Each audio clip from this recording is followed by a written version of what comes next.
നഗരങ്ങളുടെ ശബ്ദങ്ങൾക്കും തിരക്ക് പിടിച്ച ജീവിതത്തിനുമപ്പുറം സമയം പോലും അല്പം പതുക്കെയാകുന്ന ഒരു ഭൂമിയുണ്ട്. അവിടെ മനുഷ്യൻ പ്രകൃതിയെ കീഴടക്കിയിട്ടില്ല, അവർ അതിനൊപ്പമാണ് ജീവിക്കുന്നത്. ലോകം മുന്നോട്ട് കുതിക്കുമ്പോൾ പഴയ നിയമത്തിൽ, പഴയ ലോകത്തിൽ ജീവിക്കുന്ന പോരാളികൾ.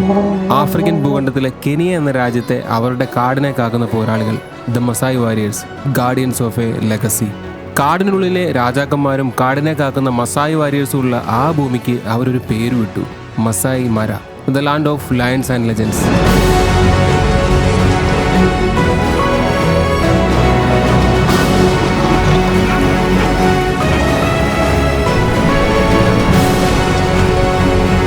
പ്രതീക്ഷകൾക്കും അപ്പുറമാണ് ഒരു സഞ്ചാരി എന്ന നിലയിൽ നമുക്ക് അവിടുന്ന് കിട്ടുന്ന അനുഭവങ്ങൾ. നദി പോലെ ഒഴുകുന്ന മൃഗങ്ങളുടെ കൂട്ടങ്ങൾ, സമയം നോക്കി കാത്തിരിക്കുന്ന വേട്ടക്കാർ, അധികാരത്തിന്റെ രൗദ്രഭാവങ്ങളുമായി നിരവധി ലയൺ ബ്രൈഡ്സ്, കേട്ടറിവ് പോലും ഇല്ലാത്ത പലതരം ജീവജാലങ്ങൾ, പിന്നെ മസായ് മാരയുടെ മാജിക്കൽ ലാൻഡ്സ്കേപ്പും. അതിൻ്റെ കൂട്ടത്തിൽ സ്വർണ്ണ നിറത്തിലുള്ള ഉദയവും അസ്തമയവും കൂടെ ആകുമ്പോൾ ആകെ കൂടെ ഒരു എക്സൈറ്റ്മെന്റിന്റെ നെറുകയിലുള്ള യാത്ര. കെനിയയുടെ ക്യാപിറ്റൽ സിറ്റിയായ നൈറോബിയിൽ നിന്നും സ്റ്റാർട്ട് ചെയ്ത മസായ് മാരയുടെ ഹൃദയത്തിലൂടെയുള്ള 4 ദിവസം നീണ്ടു നിൽക്കുന്ന യാത്രയുടെ കാഴ്ചകളാണിത്. It's me Shabin Shamsuddeen. കാടും കാടിനെ കാക്കുന്ന മനുഷ്യരുടെയും കഥ പറയുന്ന മസായ് മാരയിലേക്ക് എല്ലാവർക്കും സ്വാഗതം. മസായ് മാര കാണാനുള്ള ആഗ്രഹമായിട്ട് നമ്മൾ നൈറോബി എയർപോർട്ടിലെത്തിക്കുക കേട്ടോ. കെനിയയുടെ ക്യാപിറ്റൽ സിറ്റിയാണ് നൈറോബി. നൈറോബിയിലെ നമ്മുടെ ഇന്റർനാഷണൽ എയർപോർട്ടിൽ നമ്മൾ ലാൻഡ് ചെയ്തു. നമ്മൾ കൊച്ചിയിൽ നിന്ന് മുംബൈ ഫ്ലൈറ്റ് എടുത്തു. മുംബൈയിൽ നിന്ന് അടുത്ത ഫ്ലൈറ്റ് എടുത്താണ് നൈറോബിയിൽ വന്നത്. കൊച്ചിയിൽ നിന്ന് 2 മണിക്കൂറാണ് മുംബൈയിൽ നിന്ന് 6 മണിക്കൂർ എടുത്തു നൈറോബി വരെ. Yes, I'm Ken. Shabin. Neil. Welcome to Malodron Traveler. Jack. നൈറോബിയിലെ ജോമ കെനിയാത്ത ഇന്റർനാഷണൽ എയർപോർട്ടിൽ നിന്ന് യാത്ര തുടങ്ങിയ നമ്മൾക്ക് 270ഓളം കിലോമീറ്റർ ദൂരെയുള്ള സെക്കനാനി എന്ന സ്ഥലത്തെത്തണം. അറൗണ്ട് 6 മണിക്കൂർ എടുക്കുന്ന യാത്രയാണിത്. നൈറോബി നഗരത്തിന്റെ കാഴ്ചകളിൽ നിന്ന് വിശാലമായ ലാൻഡ്സ്കേപ്പുകളും പച്ചപ്പും കോടമഞ്ഞുമെല്ലാം നിറഞ്ഞ ദ ഗ്രേറ്റ് റിഫ്റ്റ് വാലിയിലേക്ക് നമ്മൾ കയറും. ലക്ഷക്കണക്കിന് വർഷങ്ങൾക്ക് മുമ്പ് ഭൂമി പിളർന്നുണ്ടായ ഈ വാലി വലിയൊരു ലൈൻ പോലെ ആഫ്രിക്കയിൽ വ്യാപിച്ചു കിടക്കുകയാണ്. റിഫ്റ്റ് വാലിയിലെ പച്ചപ്പ് നിറഞ്ഞ ആ കാഴ്ചകളൊക്കെ കണ്ട് കുറച്ചു ദൂരം ചെന്നിട്ട് ഫുഡ് കഴിക്കുവാനായിട്ട് വണ്ടി നിർത്തി. നമുക്കങ്ങനെ ബീഫ് ബർഗർ വന്നിട്ടുണ്ട്. അങ്ങനെയുണ്ട്, ഫുഡൊക്കെ കഴിച്ചു കഴിഞ്ഞ് അവിടുന്ന് പെട്ടെന്ന് തന്നെ നമ്മൾ സെക്കനാനി എത്തി. ഇവിടുന്നാണ് മസായ് നാഷണൽ പാർക്കിന്റെ എൻട്രൻസ് ഒക്കെ തുടങ്ങുന്നത്. നമുക്ക് മുമ്പ് സഫാരിക്ക് വന്ന മനോജ് ആൻഡ് ടീമിനൊരു ഹൈ ഒക്കെ കൊടുത്തിട്ട് മനോജും ഗോകുലും ജാക്കും നീലും കൂട്ടത്തിൽ മസായിയുടെ സ്വന്തം ഡേവിഡ് അണ്ണനുമായി മസായിയുടെ വന്യതയിലേക്ക് ഞങ്ങൾ കയറി. പെട്ടെന്ന് തന്നെ ലാൻഡ്സ്കേപ്പ് ഒക്കെ കംപ്ലീറ്റ്ലി മാറിയേ. ഒരു പക്ക കാടിന്റെ മൂടൊക്കെയായി. കൂട്ടത്തിലൊരു ജിറാഫിനെയും കണ്ടു.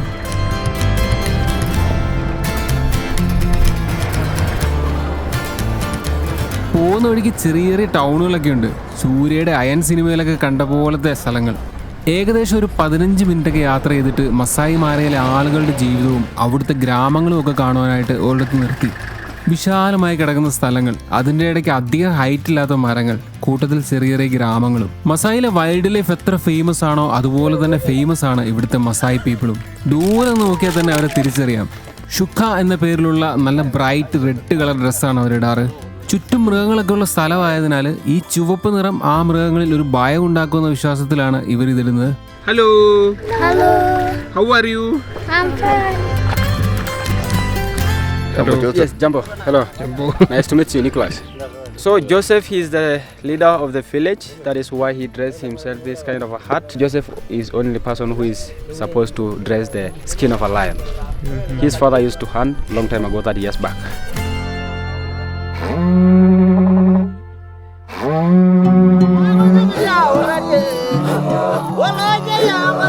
പിന്നെയുള്ള ഒരു ഇൻട്രസ്റ്റിംഗ് ഐറ്റം, അധികം ഇൻസ്ട്രുമെന്റ്സ് ഒന്നും ഇല്ലാത്ത ഇവരുടെ പാട്ടും ഡാൻസും ഒക്കെ തന്നെയാണ്. ഭയങ്കര റോ ആൻഡ് ഒറിജിനൽ ഫീലാണ്. കാതിലും കഴുത്തിലുമൊക്കെ വ്യത്യസ്തങ്ങളായ ആഭരണങ്ങളൊക്കെ ഇട്ട് അവരത് ചെയ്യുന്നത് കാണുമ്പോൾ മസായ് പീപ്പിൾ അവരുടെ ട്രഡീഷൻസ് വളരെ സ്ട്രോങ് ആയിട്ട് ഹോൾഡ് ചെയ്യുന്നുണ്ടെന്ന് മനസ്സിലാക്കാം. അദൂമ എന്ന് വിളിക്കുന്ന ഇവരുടെ ഈ ജമ്പിങ് ഡാൻസ് ശരിക്കും വെറും ഒരു ഡാൻസ് മാത്രമല്ല, ഇവരുടെ സ്ട്രെങ്തും പ്രൈഡും ഒക്കെ റെപ്രസെന്റ് ചെയ്യുന്ന ഒരു ട്രഡീഷൻ കൂടിയാണ്. ഏറ്റവും ഉയരത്തിൽ ജമ്പ് ചെയ്യുന്ന ആളാണ് അവരിൽ കേമൻ. അവർക്ക് കൂടുതൽ ഗേൾ ഫ്രണ്ട്സ് ഒക്കെ ഉണ്ടാവുമെന്നാണ് അവിടുന്ന് അറിയാൻ കഴിഞ്ഞത്.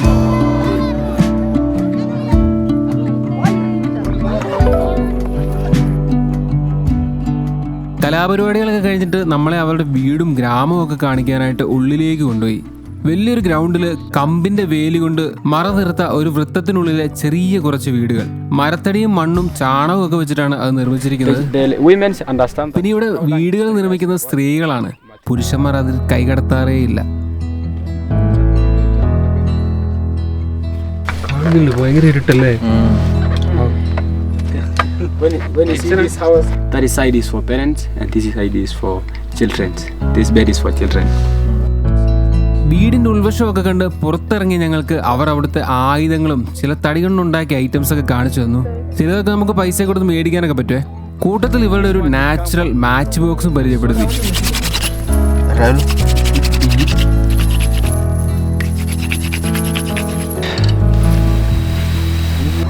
പിന്നെ ഇവിടെ ഈ വില്ലേജിന്റെ ഒരു വശത്ത് സോവനിയേഴ്സ് ഒക്കെ അടുക്കി വെച്ചേക്കുന്ന വലിയൊരു സ്റ്റാളുണ്ട്. ഇവിടെ തന്നെ ഉണ്ടാക്കിയ ഐറ്റംസ് ആണ് കൂടുതലും.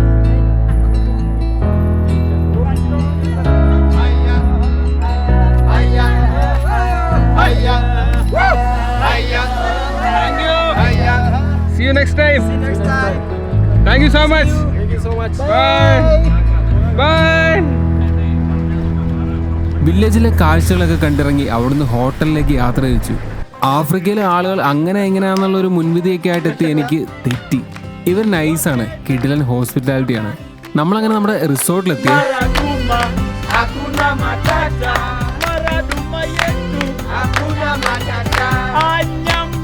നമുക്ക് വിശക്കുന്നുണ്ടെന്ന് മനസ്സിലായെന്ന് തോന്നുന്നു.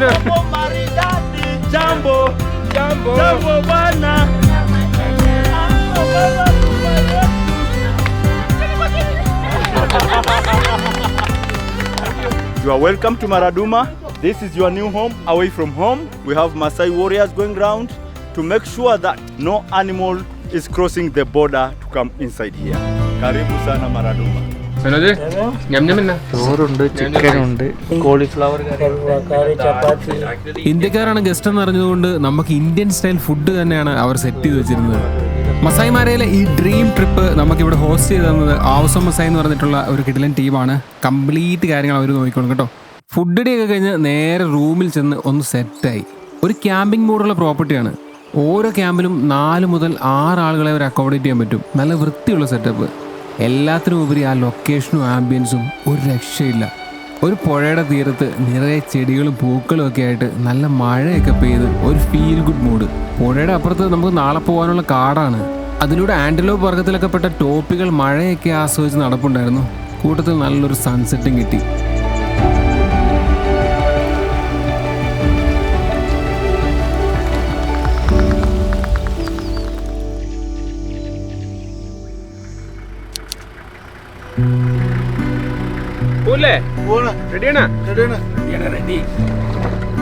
അങ്ങനെ നമ്മുടെ റിയൽ അഡ്വഞ്ചർ സ്റ്റാർട്ട് ചെയ്യാം കേട്ടോ. നമ്മൾ മസായി മാരയുടെ കാടിന്റെ കാഴ്ചകളിലേക്ക് കയറുകയാണ്. നമ്മുടെ വണ്ടി റെഡി ആയിട്ട് വന്നിട്ടുണ്ട്. നമ്മുടെ ആൾക്കാരെല്ലാം റെഡിയാണ്. So excited. എന്താണ് അവിടെ നമുക്ക് വേണ്ടി പ്രകൃതി കാത്തു വെച്ചേക്കുന്നതെന്ന് അറിയത്തില്ല. ഫസ്റ്റ് ടൈമാണ് ഇത്രയും വലിയൊരു വൈൽഡ് ലൈഫ് ട്രിപ്പ് ഞാൻ പോകുന്നത് കേട്ടോ.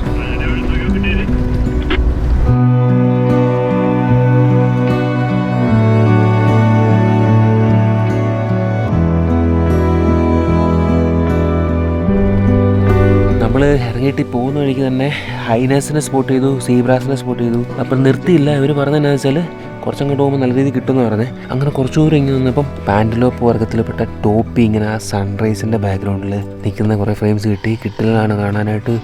എന്നാ വലിയ കാണാമെന്നറിയോ.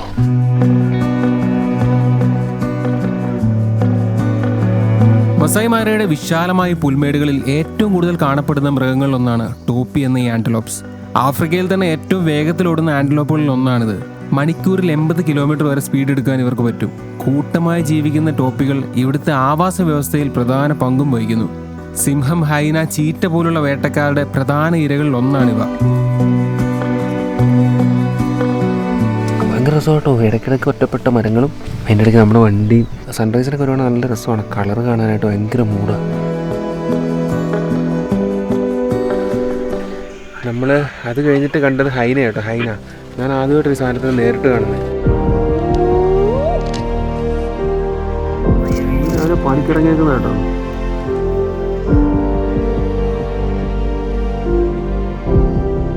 അതിനൊരു സൗണ്ട് ഉണ്ട് കേട്ടോ.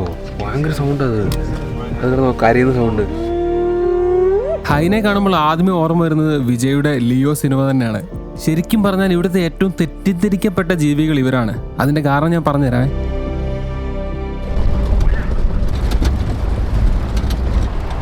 എക്സൈറ്റ്മെൻറ്റ് കൊടുമുട്ടിയിൽ നിന്നുകൊണ്ടാണ് നമ്മൾ പോകുന്നത് കേട്ടോ. പരന്ന് പന്തരിച്ച് കിടക്കുകയാണ്.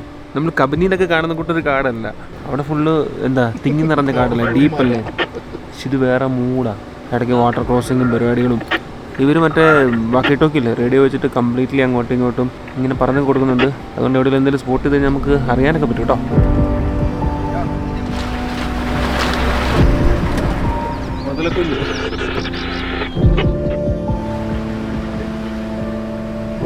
നമ്മൾ ഓടി ഒരു കാട്ടിൽ വന്നപ്പോൾ അതിൻ്റെ അകത്ത് സിംഹം, കപ്സ് കപ്സ് കപ്സ് സിംഹം. ഞാൻ ഫസ്റ്റ് ടൈം ആണ്.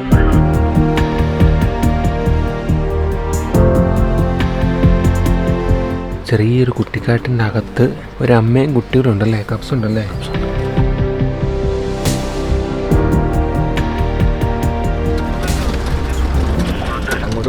കണ്ടായിരുന്നോ? നമ്മളൊരു ലെപ്പാഡിനെ കണ്ടു, ജസ്റ്റ് മിസ്. വീഡിയോ എടുക്കാൻ പറ്റിയില്ല, അന്നേരത്തിന് വിട്ടുപോയി. അതിൻ്റെ ഒരു ഡിക്ക് എന്നല്ലേ, പക്ഷെ അതിൻ്റെ വായ ഡിക്ക് പക്ഷെ അതിൻ്റെ വായ മറ്റേ ആനയുടെ ഒക്കെ പോലെ തുമ്പിക്ക പോലത്തെ ചെറുതാണല്ലോ. അതിങ്ങനെ മൂക്ക് അത് തന്നെ ഡിക്കുന്ന സാധനം, ആന പോലെ ഇരിക്കുന്ന, പക്ഷെ മൂക്ക് വേറെ തുമ്പിക്ക പോലത്തെ സാധനം. നമ്മൾ ആ ലെപ്പേഡിനെ തപ്പി കുറച്ച് നേരം അതിൽ നടന്നു കേട്ടോ. എന്നിട്ട് ഇങ്ങനെ മുമ്പോട്ട് പോയപ്പോഴാണ് കാട്ടുപോത്ത് 3 നിൽക്കുന്നുണ്ട്. കേപ്പ് ബഫല്ലോ, മറ്റേ ബിഗ് 5 ഇല്ല, അതിൻ്റെ അകത്തുള്ള സാധനമാണ്. അൺപ്രഡിക്റ്റബിൾ ബീസ്റ്റ് എന്നാണ് ഇതിനെ പറയപ്പെടുന്നത്. ഏത് നിമിഷം കയറി വന്നിട്ട് നമുക്കിട്ട് ചാമ്പാം. ഭയങ്കര കൂളായിട്ട് ആശന്മാർ നിൽപ്പുണ്ട്. നമ്മൾ അവിടെ നിന്നും വീണ്ടും മുന്നോട്ട് പോയി ഫുഡ് കഴിക്കാൻ വേണ്ടി സ്ഥലത്ത് പോയി പോയാട്ടോ. അപ്പോഴത്തേക്കിനും കുറേ ജാക്കൽസും കാട്ടുപന്നിയും ബബൂണും ഒക്കെ ഇങ്ങനെ അങ്ങോട്ടും ഇങ്ങോട്ടും ദേഷ്യമൊന്നും ഇല്ലാതെ സ്വൈര്യമായിട്ട് വിഹരിക്കുന്ന ഒരു സ്ഥലത്തെത്തി. അപ്പോൾ അവിടെ ഒരു അത്യാവശ്യം വലിയ ഗ്രൗണ്ടാണ്. അപ്പോൾ അവിടെ വെച്ചൊരു ഫുഡ് കഴിക്കാൻ വേണ്ടിയുള്ള പരിപാടിയാണ്.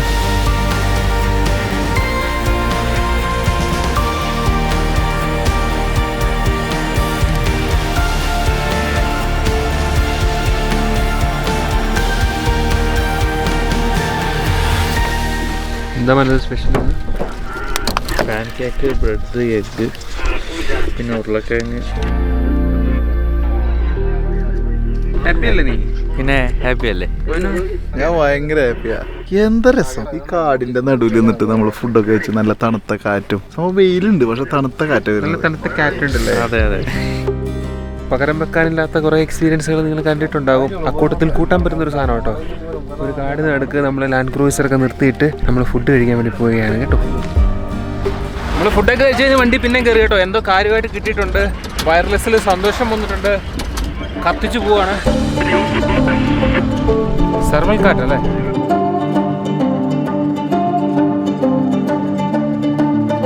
ആദ്യ നോട്ടത്തിൽ ഒരു സാധാരണ പൂച്ചയെ പോലെയൊക്കെ തോന്നുമെങ്കിലും ആശാൻ ചില്ലറക്കാരനല്ല. നല്ല വേഗതയും കൃത്യതയുമൊക്കെയുള്ള ഒരു മികച്ച വേട്ടക്കാരനാണ്. ഇവിടെ ഈ മസായിയിൽ സെർവൽ കാറ്റിനെ കാണുന്നത് ഒരു ഭാഗ്യമായിട്ടൊക്കെയാണ് ഇവർ പറയുന്നത്. അപ്പോൾ ഇതാണ് സെർവൽ കാറ്റ് എന്ന് പറയുന്ന സാധനം. ശരിക്കും പറഞ്ഞാൽ ഒരു പൂച്ചയുടെയും ലെപ്പാഡിൻ്റെയും ഒരു കോമ്പിനേഷൻ എന്ന് പറയാം.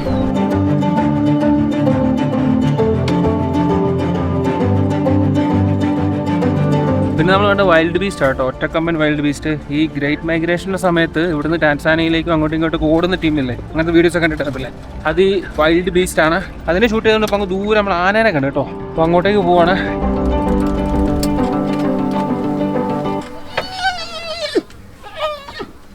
ആനയെ കാണാൻ പോകുന്നവർക്ക് ഒരു കൂട്ടം ഹൈന അവിടെ നിന്നിട്ട് എന്തൊക്കെയോ പരിപാടി കണ്ടു. അപ്പോൾ നോക്കിയപ്പോഴത്തേനും എന്തോ സാധനം തിന്നുവാണ്. എന്നാന്ന് കണ്ടിട്ട് മനസ്സിലായില്ല. ഇവന്മാർ ആരെങ്കിലുമൊക്കെ അടിച്ചിടുന്നതായിരിക്കും വന്ന് കൂടുതൽ കഴിക്കുന്നതൊക്കെയാണ് പറയുന്നത് കേട്ടെ. ഭയങ്കര പല്ല കേട്ടോ, നല്ല കൂർത്തായിരിക്കുന്നത്. കൂട്ടമായിട്ട് വന്ന് ചാമ്പുമാർ. ഹൈനാസിനെ ഇവിടുത്തെ ഏറ്റവും തെറ്റിദ്ധരിക്കപ്പെട്ട ഒരു വിഭാഗമെന്ന് മുമ്പ് പറഞ്ഞതിന് ഒരു കാരണമുണ്ട്. മറ്റുള്ളവരുടെ ഫുഡ് കവർന്നെടുക്കുന്ന സ്കാവഞ്ചേഴ്സ് ആയിട്ടാണ് എല്ലാവരും ഇതിനെ കാണുന്നത്. എന്നാൽ ആഫ്രിക്കയിലെ ഏറ്റവും ബുദ്ധിശാലികളായ വേട്ടക്കാരിൽ ഒരാളാണ് ഹൈനാസ്. ശക്തമായ താടിയെല്ലുകളും അസാധാരണമായ കൂട്ടായ്മ ഉപയോഗിച്ച് സ്വന്തമായിട്ട് ഇരപിടിക്കും. എല്ലുകൾ വരെ കടിച്ചു മുറിക്കാൻ കഴിയുന്ന അത്രയ്ക്ക് ബൈറ്റ് ഫോഴ്സ് ഉണ്ട് ഇവയ്ക്ക്. വേട്ടക്കാരനും അതുപോലെ ശുചീകരണ തൊഴിലാളിയുമായിട്ടാണ് ഹൈനാസിനെ കാണുന്നത്. മസായിമാരുടെ ആവാസ വ്യവസ്ഥ ആരോഗ്യകരമായി നിലനിർത്തുന്ന ഏറ്റവും പ്രധാനപ്പെട്ട ജീവികളിലൊന്നാണ് ഹൈനാസ്.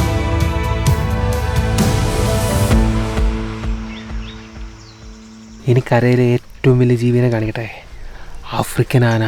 1, 2 ഒന്നല്ല കേട്ടോ, കുടുംബമായിട്ടുണ്ട് ഇഷ്ടം പോലെ. കൊമ്പന്മാർ തന്നെ നടക്കുന്നു. കുട്ടികൾ വരുന്നില്ലെന്ന് പറഞ്ഞ് വാശി പിടിക്കുന്നു.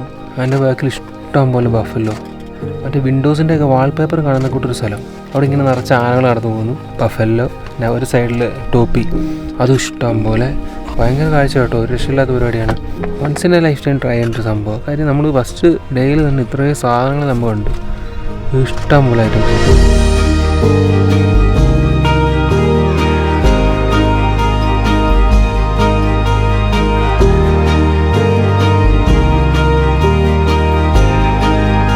കരയിലെ ഏറ്റവും വലിയ ജീവി. എന്നാൽ ഇവയുടെ പ്രത്യേകത വലിപ്പം മാത്രമല്ല, അസാധാരണമായ ഓർമ്മശക്തിയും അതിശക്തമായ കുടുംബ ബന്ധങ്ങളും സാമൂഹിക ജീവിത രീതികളുമെല്ലാം ഇവയെ യഥാർത്ഥത്തിൽ ഭൂമിയിൽ ഒരു വണ്ടർ ആനിമൽ ആക്കുന്നുണ്ട്.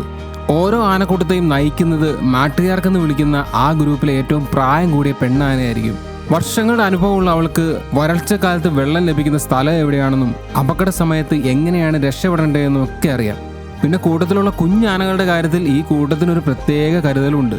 ഒരു കുഞ്ഞ് ജനിച്ചാൽ അതിൻ്റെ അമ്മ മാത്രമല്ല, കൂട്ടത്തിലുള്ള മറ്റു പെണ്ണാനകളും അതിനെ സംരക്ഷിക്കും. പടർന്നു പന്തലിച്ച് കിടക്കുന്ന ആ പുൽമൈതാനത്തൂടെ ഇവരിങ്ങനെ കൂട്ടമായിട്ട് നടന്നു പോകുന്ന കാഴ്ച ശരിക്കും പറഞ്ഞാൽ പ്രൈസ്ലെസ് ആണ്.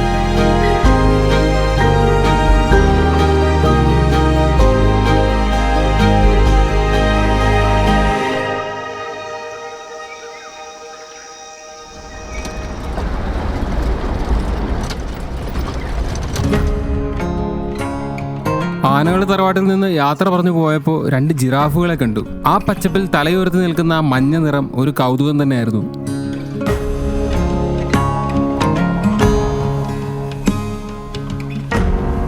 ജിറാഫിനെയൊക്കെ കണ്ടുകൊണ്ട് നിന്നപ്പോഴേക്കും ഡേവിഡൻ വണ്ടി പെട്ടെന്ന് എടുത്തങ്ങ് വിട്ടു. മച്ചാൻ അടിച്ചു വിട്ട് പോകുന്നുണ്ട്, എന്തോ കാര്യമായിട്ട് കണ്ടിട്ടുണ്ട്. അടിച്ചു വിട്ട് പോവാണ്, അതായത് റോഡൊന്നുമില്ല, കാട്ടിക്കൂടൊക്കെ പറക്കുവാണ്. പിന്നെ ഇവർക്ക് ഒരു സ്വഭാവമുണ്ട്, അതായത് നമ്മളെ മാക്സിമം എങ്ങനെ ത്രില്ലടിപ്പിച്ച് കൊണ്ടുപോകാവോ അതാണ് ഇവരുടെ ഉദ്ദേശം. എങ്ങോട്ടാണോ എന്താണ് കാണാൻ പോകുന്നതെന്ന് ഒന്നും പറയില്ല. ഒരു സർപ്രൈസ് എലമെന്റ് നമ്മുടെ മുന്നിൽ എപ്പോഴും ഇങ്ങനെ നിർത്തും. സംഭവം എന്താണെന്ന് വെച്ചാൽ ഒരു പുഴയുടെ അപ്പുറത്ത് കുറേ സീബ്രാസ് നിൽപ്പുണ്ട്. അവർ പുഴ ക്രോസ് ചെയ്ത് ഇപ്പുറത്തോട്ട് വരുവാണ്. അപ്പോൾ 2 എണ്ണത്തിനെ ക്രൊക്കഡൈൽസ് പിടിച്ചു എന്ന് പറഞ്ഞു, ബാക്കി വരാൻ വേണ്ടി നിൽപ്പുണ്ട്. അപ്പം നമ്മളത് കാണാൻ വേണ്ടിയാണ് നമ്മളിങ്ങനെ ആകാംക്ഷയുടെ മുൾമിനിയിൽ നിർത്തി അതേവിടെ വരെ കൊണ്ടുവന്ന് കേട്ടോ. കലങ്ങി അടിച്ചിറങ്ങുന്ന പുഴയാണ്. എവിടെ ക്രൊക്കഡൈൽ? ഒരു പുഴ കടന്ന് ഇപ്പുറത്തെത്തുവാൻ സാധിക്കാതെ നിൽക്കുകയാണ് സീബ്രാസ്. പുഴയിൽ നിറച്ച് മുതലകളും ഹിപ്പോസും. ഏത് നിമിഷവും ഒരു അറ്റാക്ക് പ്രതീക്ഷിച്ച് ഞങ്ങൾ അവിടെ വെയിറ്റ് ചെയ്തു. ഓഗസ്റ്റ് സെപ്റ്റംബർ മാസത്തിലൊക്കെയാണ് വരുന്നതെങ്കിൽ ടാൻസാനിയയിൽ നിന്ന് മസായിലേക്ക് മൈഗ്രേറ്റ് ചെയ്ത് വരുന്ന ലക്ഷക്കണക്കിന് ആനിമൽസിനെ നിങ്ങൾക്ക് കാണാൻ പറ്റും. അതിൽ സീബ്രാസും വൈൽഡ് ബീറ്റ്സും ഒക്കെയാണ് മെയിനായിട്ടുള്ളത്. ഈ പുഴ ക്രോസ് ചെയ്യുമ്പം ചിലർ പാതി വഴിയിൽ വേട്ടക്കാരുടെ ഇരകളാകും. കുറച്ചു നേരം വെയിറ്റ് ചെയ്ത് കാര്യമായ സംഭവങ്ങളൊന്നും ഇല്ലാത്തതുകൊണ്ട് ഞങ്ങളവിടെ വിട്ടു. നമ്മളോട് തിരിച്ചു വന്നു. വരുന്ന വഴിക്ക് സിംഹത്തിനെ കിട്ടി. രാവിലെ നമ്മൾ സിംഹത്തിനെ അവിടെ കിടക്കുന്നുണ്ടല്ലേ. അതുപോലെ പാരഡൈസ് പ്രൈഡ് എന്ന് പറഞ്ഞിട്ട് വേറൊരു ഗ്രൂപ്പുണ്ട്. അവർ അകത്ത് കുറച്ച് പേര് കിടന്ന് ഉറങ്ങുന്നുണ്ട്. പിള്ളേർ പുറത്ത് പണിയെടുക്കുന്നുണ്ട്. അതായത് ഒരു മറ്റേ റൈനോ ചത്ത് കിടപ്പുണ്ട്. അപ്പോൾ അതിനെ ആശാന്മാർ അവിടെ നിന്ന് തിന്നുന്നുണ്ട്. സോറി, ഹിപ്പോ ചത്ത് കിടപ്പുണ്ട്. കുറേ കുറേ പഴക്കമുള്ളതാണെന്ന് തോന്നുന്നു. അപ്പോൾ ചെറിയ ചെക്കന്മാരവിടെ വന്നിട്ട് അതിനെ കഴിക്കുന്നുണ്ട്. വളരെ സർപ്രൈസ് ആയിട്ട് കിട്ടിയ സാധനം.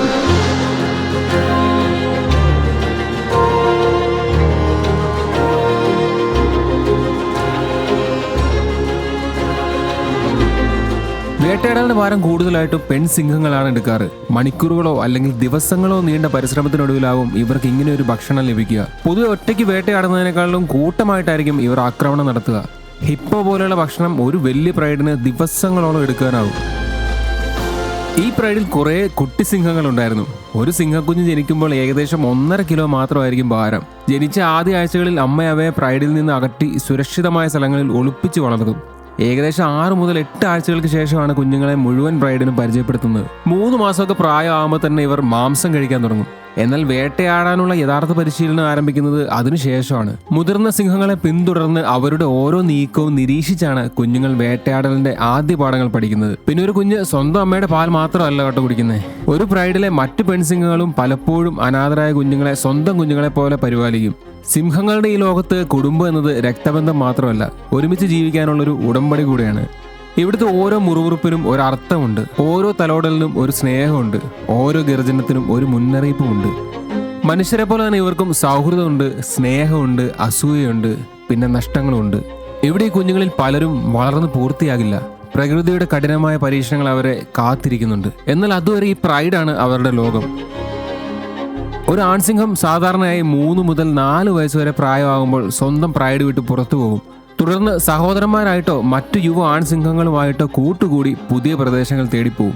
വർഷങ്ങളോളം പോരാട്ടം നടത്തിയിട്ടാണ് അവർക്കൊരു പ്രൈഡിന്റെ നിയന്ത്രണം സ്വന്തമായിട്ട് കിട്ടുന്നത്. അതേസമയം പെൺസിംഹങ്ങൾ സാധാരണയായി ജീവിതകാലം മുഴുവനും ജനിച്ച പ്രൈഡിൽ തന്നെയാണ് തുടരുന്നത്. ഈ വലിയ കൂട്ടത്തിൽ കാണുന്ന ഓരോ സിംഹത്തിനും ഒരു പങ്കുണ്ട്. ചിലർ ഭക്ഷണം കഴിക്കുമ്പോൾ മറ്റു ചിലർ ചുറ്റുപാടുകൾ നിരീക്ഷിച്ച് കാവൽ നിൽക്കും. കാരണം ഹൈനകളുടെ വലിയ കൂട്ടങ്ങളോ മറ്റൊരു സിംഹക്കൂട്ടമോ ഏതു സമയത്തും ഭക്ഷണത്തിനായിട്ടെത്താം. പ്രകൃതിയിൽ സിംഹങ്ങളുടെ ജീവിതം അത്ര എളുപ്പമൊന്നുമല്ല കേട്ടോ. എന്നിരുന്നാലും ഈ കൂട്ടായ ജീവിതമാണ് സിംഹങ്ങളെ ആഫ്രിക്കയിലെ ഏറ്റവും വിജയികളായ വേട്ടക്കാരായി മാറ്റുന്നത്. ഇത് ശരിക്കും വലിയൊരു പ്രൈഡാണ് കേട്ടോ. കുറേ പിള്ളേരുണ്ട്. പിന്നെ ഒരു ചങ്ങായി കയറി വന്നപ്പോൾ ഇവർ ഓടിച്ചു വിട്ടു. അതായത് മറ്റേ അഡൾട്ട് ലൈൻ എന്ന് പറഞ്ഞാൽ. അപ്പോൾ ഇവരുടെ ഈ ഒരു സബ് അഡൾട്ട് അല്ലേ, സബ് അഡൾട്ട് ലൈൻ. അപ്പോൾ എന്താ വെച്ചാൽ ഇവരുടെ പ്രൈഡിൽ നിന്ന് പുറത്താക്കപ്പെട്ടതാണ്. പിന്നെ വലിഞ്ഞു കയറി വന്നപ്പം പിള്ളേരെ അവർ വന്നവർ ദ്രോഹിക്കും എന്ന് പേടിച്ചിട്ടാണ് അതിനെ ഓടിച്ചു വിട്ടത്.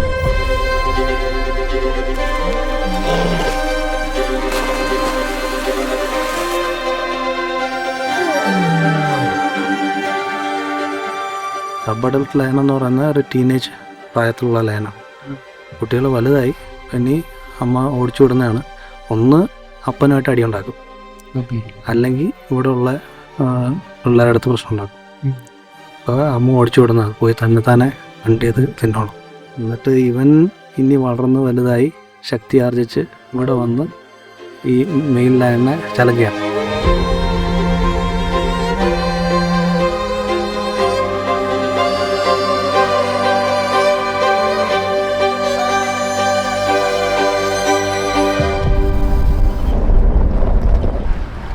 നമ്മൾ വരുന്ന വഴിക്ക് 2 വാട്ടർ ക്രോസിംഗ് ഉണ്ടായിരുന്നു. അതിൽ അത്യാവശ്യം വെള്ളം ഉണ്ടായിരുന്നു. ജസ്റ്റ് എസ്കേപ്പ് എന്നൊക്കെ വേണേൽ പറയാം. നമ്മളത് കഴിഞ്ഞു. മുമ്പോട്ട് പോകുന്ന വഴിക്ക് വീണ്ടും അവിടെ ലയൺസിനെ സ്പോട്ട് ചെയ്തിട്ടുണ്ടെന്ന് പറഞ്ഞു. അതിൽ മെയിൻ ലയൺസ് ഉണ്ട് പറഞ്ഞു. അതൊക്കെ കാണാൻ വേണ്ടി ഓടുവാണ്.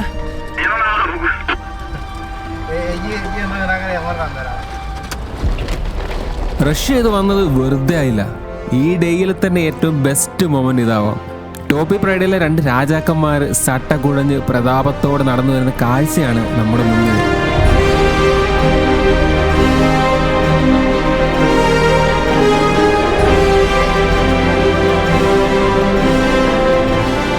അവർ ബ്രദേഴ്സാണെന്നാണ് ഡേവിഡ് മച്ചാൻ പറഞ്ഞത്.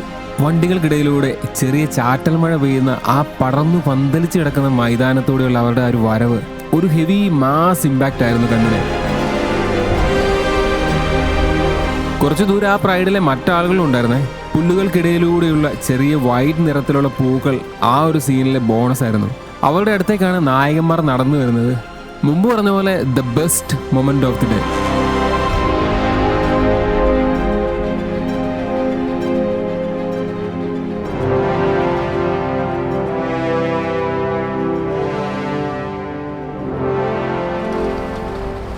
ഒരു ദിവസവും കുറേയധികം കാഴ്ചകളും ലയണിനെ നമ്മൾ കുറേയേറെ കണ്ടിരുന്നു കേട്ടോ. വലിയ പ്രൈഡായിരുന്നു.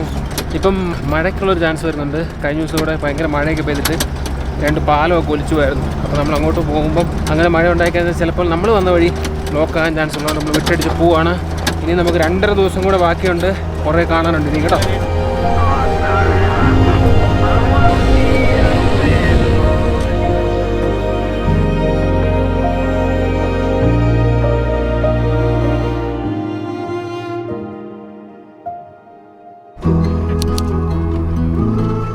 നമ്മുടെ 2ാമത്തെ ദിവസമാണ് മസായി മാരയിലെ. രാവിലെ തന്നെ ഇറങ്ങി കേട്ടോ. പോകുന്ന വഴിക്കെല്ലാം ഇങ്ങനെ പശുക്കളെ കാണാൻ പറ്റും. ഇവിടുത്തെ ഒരു മെയിൻ ഇവരുടെ ജീവിതത്തിലെ ഒത്തിരി ഡിപ്പെൻഡ് ചെയ്ത് നിൽക്കുന്ന സാധനമാണ് പശു.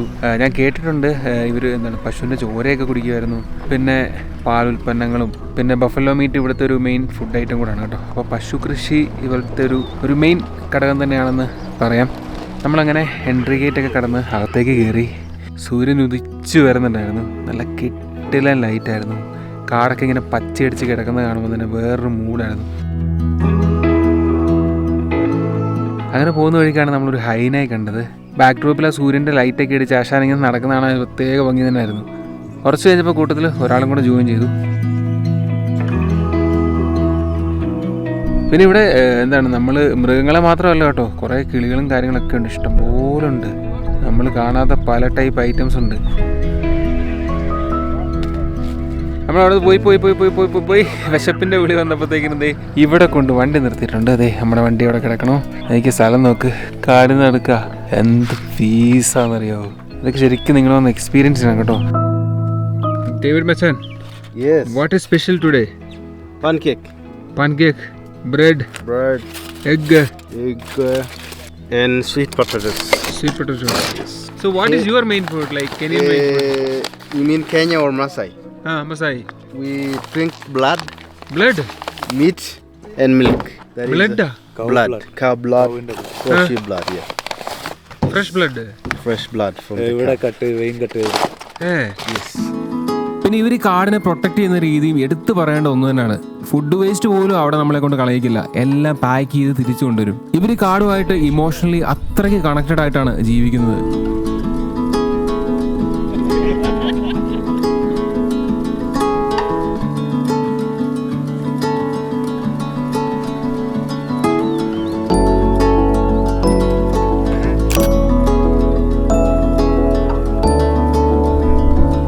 ഫുഡൊക്കെ കഴിച്ചിട്ട് നമ്മളെ ഹിപ്പോസ് കുറേ ഉള്ള ഒരു സ്ഥലത്തേക്ക് കൊണ്ടുപോയി. അവിടെ ചെന്നപ്പോൾ കുറച്ചധികം തന്നെ ഉണ്ടായിരുന്നു. ഒരു ചെറിയ നദിയിലും അതിന്റെ കരയിലുമായി വിശ്രമിക്കുകയായിരുന്നു കുറേയധികം ഹിപ്പോസ്. ഇവരുടെ സ്കിന്ന് പെട്ടെന്ന് ഡ്രൈ ആവേ. അപ്പോൾ വെക്കുന്ന സൂര്യതാപം ഇവർക്ക് കുറച്ച് ബുദ്ധിമുട്ടുണ്ടാക്കുന്നതുകൊണ്ടാണ് ഇവർ പകൽ സമയങ്ങളിൽ വെള്ളത്തിൽ ചിലവഴിക്കുന്നത്. രാത്രിയാകുമ്പോൾ ഇവർ സഞ്ചരിക്കാൻ തുടങ്ങും. സസ്യഭുക്കുകളായ ഹിപ്പോസിന് ഒരു രാത്രിയിൽ 30 മുതൽ 40 കിലോ വരെ പുല്ല് ഭക്ഷിക്കാൻ കഴിയും. ഇവരെ കണ്ടാൽ വലിയ കുഴപ്പക്കാരല്ലെന്ന് തോന്നുന്നുവെങ്കിലും ആഫ്രിക്കയിലെ മനുഷ്യരെ കൊല്ലുന്ന വന്യജീവികളിൽ ഏറ്റവും പ്രധാനി ഇവരാണ്. അവിടെ കുറച്ച് മുതലകളും ഉണ്ടായിരുന്നേ. ഒരു ഏരിയയിൽ മുതലകളും കൊക്കുകളുമായിട്ട് സൗഹൃദ സംഭാഷണമൊക്കെ നടക്കുന്നുണ്ടായിരുന്നു. ഒരു അറ്റാക്കൊക്കെ ഞങ്ങൾ പ്രതീക്ഷിച്ചു, എന്നാൽ മുതല കൊക്കിന്റെ കാര്യത്തിൽ അത്ര താല്പര്യം കാണിച്ചില്ല. രണ്ടാമത്തെ ദിവസത്തെ കറക്കത്തിന്റെ ക്ഷീണം മാറ്റാനായിട്ട് നമ്മൾ ലഞ്ച് കഴിക്കാനായിട്ട് നിർത്തിയേക്കുവാണ്. ആജ് സ്പെഷ്യൽ ക്യാ ഹൈ? ബീഫ് പാറ്റി പിന്നെ സ്ഥിരം മുട്ട. ഉണ്ടല്ലോ ബീഫ് പറ്റി. And beef patty. This is David Annan, Yeah. the kindest man in Kenya. ഇനി മഴ നനഞ്ഞു വരുന്ന ഒരു ചെറിയ ആഫ്രിക്കൻ ആനക്കൂട്ടത്തെ കാണിച്ചു തരാം. നമ്മളുടെ ആനകളെ അപേക്ഷിച്ച് വലിപ്പം കൂടുതലാണ് ഇവർക്ക്. വലിയ ചെവിയും ഉണ്ട്. മുട്ടോളം പൊങ്ങി നിൽക്കുന്ന പുല്ലിന്റെ ഇടയിലൂടെയുള്ള ആ നടത്തം, കൂട്ടത്തിൽ മഴ, എന്താ അന്തസ്. മഴ പെയ്യുന്ന മസായിമാരെ കാണുവാൻ ഒരു കുളിര് തന്നെയാണ്. നല്ല ചൂടുള്ള ആഫ്രിക്കൻ വെതറിൽ മഴ കിട്ടുന്നത് ഈ ആനകൾക്ക് ഒരു റിലീഫ് കൂടെയാണ്. മഴയൊക്കെ കൊണ്ട് ചെളിയിലും വെള്ളത്തിലൂടെയൊക്കെ ഇങ്ങനെ നടക്കുവാനായിട്ട് ഇവർക്ക് പ്രത്യേക ഒരു ഇഷ്ടമാണ്. അതുപോലെ തന്നെ മഴക്കാലത്ത് നല്ല ഫ്രഷ് ഗ്രാസും കിട്ടും, അതും അവർക്കൊരാശ്വാസമാണ്. ഒരു അഡൽട്ടായിട്ടുള്ള എലഫന്റിന് ഒരു ദിവസം 100 മുതൽ 150 കിലോ വരെ ഫുഡ് വേണ്ടി വരും. അതുകൊണ്ട് തന്നെ കൂടുതൽ സമയവും ഭക്ഷണം തേടിയും കഴിച്ചുമായിരിക്കും ഇവരുടെ സമയം പോകുന്നത്. ആനയുടെ കാഴ്ചയൊക്കെ കണ്ട് തിരിച്ചു പോകുന്ന വഴിക്ക് നമുക്ക് കുറച്ച് സിംഹങ്ങളെ കാണാൻ പറ്റി.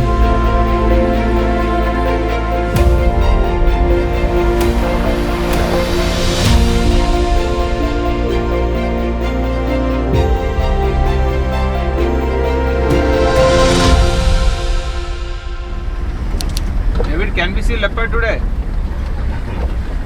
I'm not sure. I can't predict. അങ്ങനെ പറയല്ലേ അണ്ണാ, കാണാന്ന് പറ.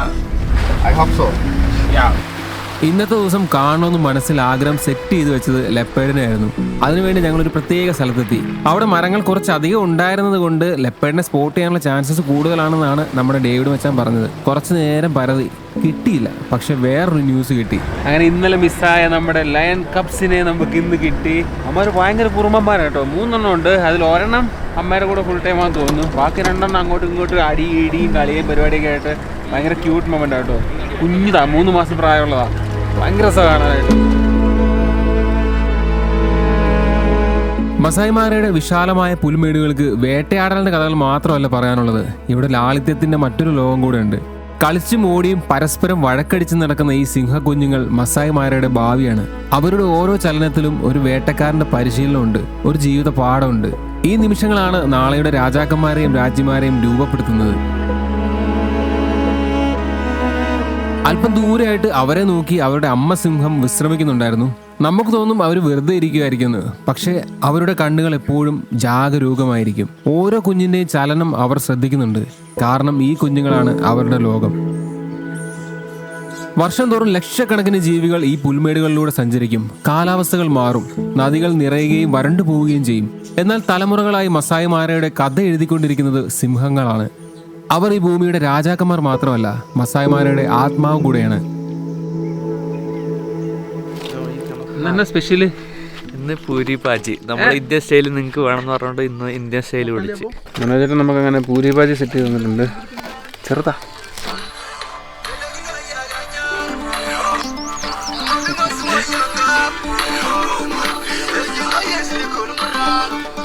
ഫുഡൊക്കെ അടിച്ചിട്ട് മസായി രാഗത്തിൽ ഒരു ഡാൻസ് ഒക്കെ ചെയ്തിട്ട് ലെപ്പേർഡിനെ തപ്പി വീണ്ടും കാട്ടിലേക്ക് വരും. മൃഗങ്ങളെ തപ്പിയുള്ള ഈ ഓട്ടമാണ് മസായി ട്രിപ്പിന്റെ ഏറ്റവും ത്രില്ലിംഗ് പരിപാടി. മഴയൊക്കെ പെയ്ത് പച്ച വിരിച്ച് കിടക്കുന്ന ആ കാട് ഒരു അതിശയത്തോടെ അല്ലാതെ നോക്കിക്കാണാൻ പറ്റില്ല.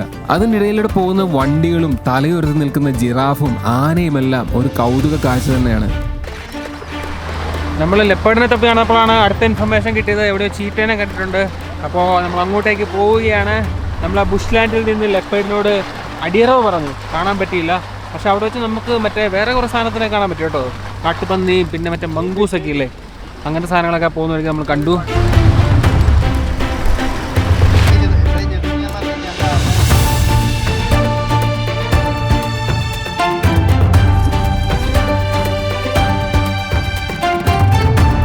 നമ്മൾ ലെപ്പാർഡിനെ തപ്പി പോയി കിട്ടിയില്ല. എന്നിട്ട് അവിടെ നിന്ന് തിരിച്ചു വരുന്ന വഴിക്ക് വീണ്ടും നമ്മൾ രാവിലെ കണ്ട ലയനും 2 കുട്ടികളും അത് കണ്ടു. പിന്നെ കുറച്ച് നേരം അവിടെ കണ്ടുകൊണ്ട് നിന്നപ്പോഴാണ് അങ്ങ് ദൂരെ ചീറ്റ ഉണ്ടെന്നുള്ളൊരു ഇൻഫർമേഷൻ കിട്ടി. നമ്മൾ ഇറങ്ങി കേട്ടോ.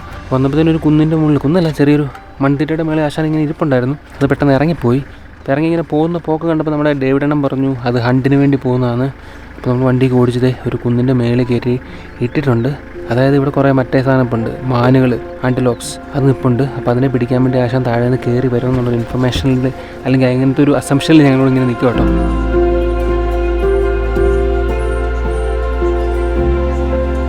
പുൽമേടുകൾക്കിടയിലൂടെയുള്ള ശാന്തമായ നടത്തം കണ്ടാൽ ഒരു വലിയ പൂച്ച നടന്നു വരുന്ന പോലെയൊക്കെ തോന്നും. പക്ഷേ ചീറ്റയുടെ ശരീരം മുഴുവനും രൂപകൽപ്പന ചെയ്തിരിക്കുന്നത് ഒറ്റ കാര്യത്തിന് വേണ്ടിയാണ്: സ്പീഡ്.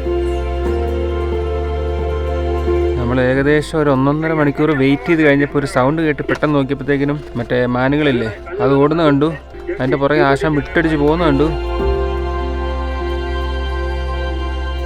പക്ഷെ പിടിക്കാൻ പറ്റിയില്ല. ഇതിപ്പോൾ ഇവിടെ കിതച്ച് കുത്തി ഇരിപ്പുണ്ട്, കാണിച്ചു തരാം. തോറ്റ് തുന്നമ്പാടി വന്നിരിക്കുന്നു നിന്റെ മോൻ. നേരായിട്ടോ നെഞ്ചിടന്ന് ഇരിക്കുന്ന നോക്കി. അയ്യോ,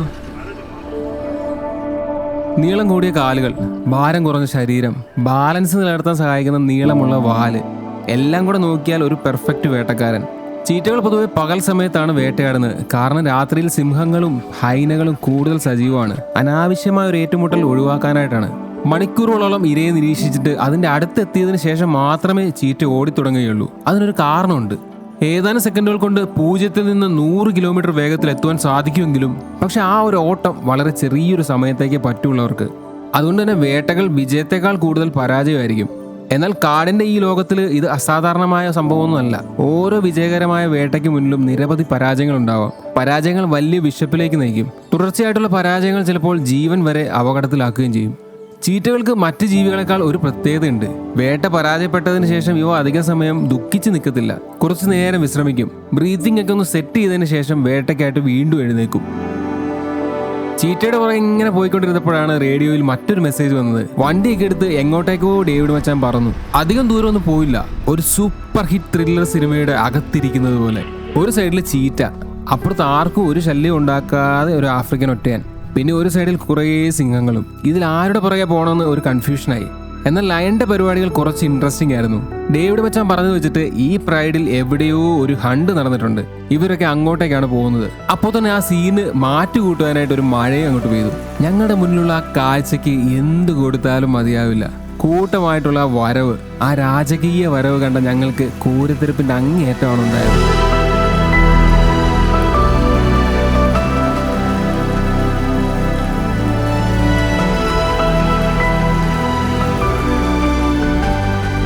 ഹണ്ട് നടന്ന സ്ഥലത്തേക്കാണ് പോകുന്നതെന്ന് ഏകദേശം തീരുമാനമായിട്ടുണ്ട്. വേട്ടയിൽ പ്രധാന പങ്ക് വഹിക്കുന്നത് പെൺസിംഹങ്ങളാണ്. കൂട്ടമായിട്ട് മണിക്കൂറുകൾ നീണ്ട പരിശ്രമത്തിനൊടുവിലാണ് ഒരു ഇരയെ കിട്ടുന്നത്. എന്നാലും ഭക്ഷണം ലഭിച്ചാൽ ആദ്യം ആൺസിംഹങ്ങളാണ് കഴിക്കുന്നത്. അതൊരു സർവ്വസാധാരണമായ പരിപാടിയാണ്. തുടർന്നാണ് പെൺസിംഹങ്ങളും കുഞ്ഞുങ്ങളും ഒക്കെ കഴിക്കുക. കേൾക്കുമ്പോൾ കുറച്ച് മോശമായിട്ട് തോന്നിയാലും പ്രൈഡിനെ സംരക്ഷിക്കുന്ന ശക്തരായ ആൺസിംഹങ്ങൾ ആരോഗ്യത്തോടെ നിലനിൽക്കേണ്ടത് ആ പ്രൈഡിന്റെ നിലനിൽപ്പിന് അത്യാവശ്യമാണ്. ആ സമയത്ത് നമ്മുടെ ചീറ്റ അപ്പുറത്ത് ഇരതേടി നടപ്പുണ്ടേ. അവിടെ ഇവിടെയൊക്കെ ആയിട്ട് കുറച്ച് ആന്റിലോപ്സും നിൽപ്പുണ്ട്. കുറ്റിക്കാട്ടിൽ നിന്ന് നല്ല സൗണ്ട് കേൾക്കുന്നുണ്ട്. കാര്യമായിട്ട് എന്തോ കടിച്ചു പറിച്ച് തിന്നുന്നുണ്ട്. കുറച്ചുള്ളിലായതുകൊണ്ട് നല്ലപോലെ കാണുവാനൊന്നും പറ്റിയില്ല. കണ്ടിട്ട് പെട്ടെന്ന് ഒരു കാട്ടുപന്നിയാണെന്നൊക്കെ തോന്നുന്നു. ഇടയ്ക്കകത്ത് നിന്നിട്ട് ഒരു ലയൺ നമ്മളെങ്ങനെ തുറിച്ചു നോക്കുന്നുണ്ടായിരുന്നു. ആ ഒരു കാഴ്ച കാണുമ്പോൾ ഒന്ന് ഞെട്ടും. നേരത്തെ നടപ്പ് തുടങ്ങിയ സിംഹക്കുട്ടികളെല്ലാം അവിടെ എത്തിയിരുന്നു. ഭക്ഷണം കഴിക്കുന്ന സമയത്ത് ഇവർ തമ്മിൽ അങ്ങോട്ടും ഇങ്ങോട്ടും ചെറിയ കോമ്പറ്റീഷനൊക്കെ ഉണ്ട് കേട്ടോ. അത് നമുക്ക് അവിടെ നിന്ന് വിസിബിളായിട്ട് കാണുകയും ചെയ്യാം. പക്ഷേ അത്ര അൺഹെൽത്തി ആയിട്ടുള്ള പരിപാടിയല്ല. കുറേ നേരം കറങ്ങി നടന്ന് മടുത്തിട്ട് നമ്മുടെ ചീറ്റ ഇര തേടി ഒരു കുന്നിൻ്റെ മുകളിൽ ഇരിപ്പുറപ്പിച്ചു. നേരെ നല്ലപോലെ ഇരുട്ടി തുടങ്ങി. ഭക്ഷണത്തിനായിട്ട് ആ ചീറ്റയ്ക്ക് ഇനിയും ക്ഷമയോടെ കാത്തിരിക്കേണ്ടി വരുമായിരിക്കും.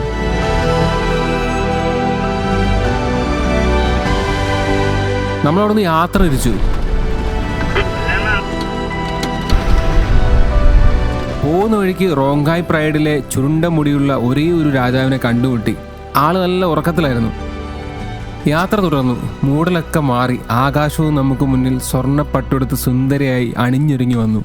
സൺസെറ്റ് എന്നൊക്കെ പറഞ്ഞാൽ ഇതാ സൺസെറ്റ്. അപ്പോൾ ഇതോടെ ഇന്നത്തെ ദിവസം നമ്മൾ വൈൻഡപ്പ് ചെയ്യുകയാണെ. നമ്മൾ പോകുന്ന വഴിക്ക് ഒരു അന്യായ സൺസെറ്റ് കിട്ടി.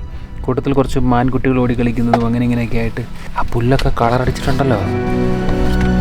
എന്നാ അല്ലേ മനോജേ, എന്നാ പറയുന്നേ? സൂപ്പർ, ഒന്നും പറയാനില്ല. കിടിലൻ കളർ, ഒരു രക്ഷയില്ല.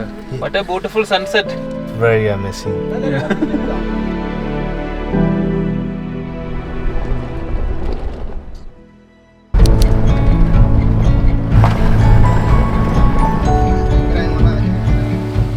നമ്മൾ ഫൈനൽ ഡേയിലെ കാഴ്ചകൾ കാണാൻ വേണ്ടി രാവിലെ ഇറങ്ങി കേട്ടോ. ഇച്ചിരി ലേറ്റായി. അപ്പോഴത്തേനും സൺറൈസ് ഒക്കെ ഇങ്ങനെ ആവാറായിട്ടുണ്ടായിരുന്നു. നമ്മളൊരു മരത്തിൻ്റെ ചോട്ടിക്കൊണ്ട് വണ്ടി നിർത്തിയിട്ട് കിടിലിനായിട്ടൊരു സൺറൈസ് കണ്ട് ഇങ്ങനെ പോകുന്ന വഴിക്ക് ഒരു വണ്ടി കുടുങ്ങി കിടക്കുന്നത്. അപ്പോൾ അത് ആ ഒരു ലൊക്കേഷൻ നമ്മൾ നിൽക്കുകയാണ്.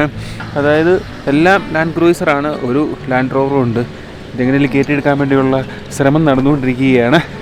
ഇവിടുത്തെ ഒരു മെയിൻ ചലഞ്ച് ഇതാണ്. കുടുങ്ങി കഴിഞ്ഞാൽ പിന്നെ പാടാ, ഫുള്ള് ചള്ളയല്ലേ, പുല്ലും. അപ്പോൾ എല്ലാം കൂടെ തെന്നി ഇങ്ങനെ കിടക്കണയാണ്.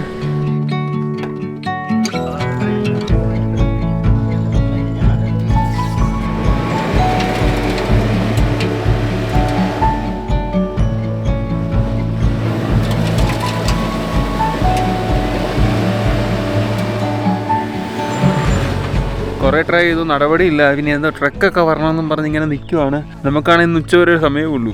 എന്തെങ്കിലും നമ്മുടെ മറ്റേ ലെപ്പാടിനെ കാണാതെ പോയി കഴിഞ്ഞാൽ ഒരു സങ്കടമാണ്. അതിനും കുഴപ്പമില്ല, നല്ല കിടിലൻ സ്പോട്ടിങ് ഒക്കെ കിട്ടി. ഒരു കിടിലൻ ട്രിപ്പ് എന്ന് തന്നെ പറയാം. എൻ്റെ ലൈഫിലെ ഫസ്റ്റ് ഇങ്ങനത്തെ ഒരു വൈൽഡ് ലൈഫ് ട്രിപ്പാണ്. രക്ഷയില്ല.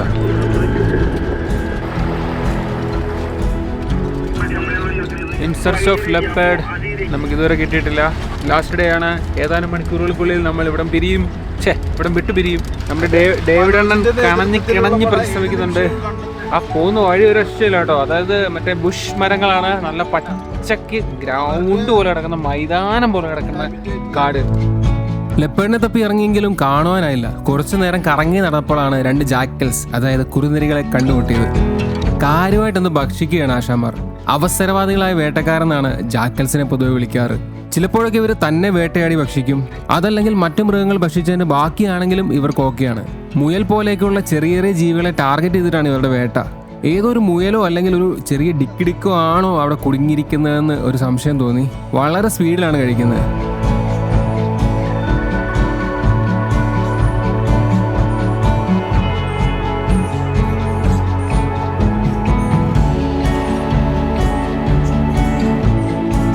അവസാന ദിവസത്തെ അവസാന സഫാരിയിലെ അവസാന വേട്ടയും കണ്ട് നമ്മൾ അവിടുന്ന് യാത്ര പറഞ്ഞിറങ്ങി.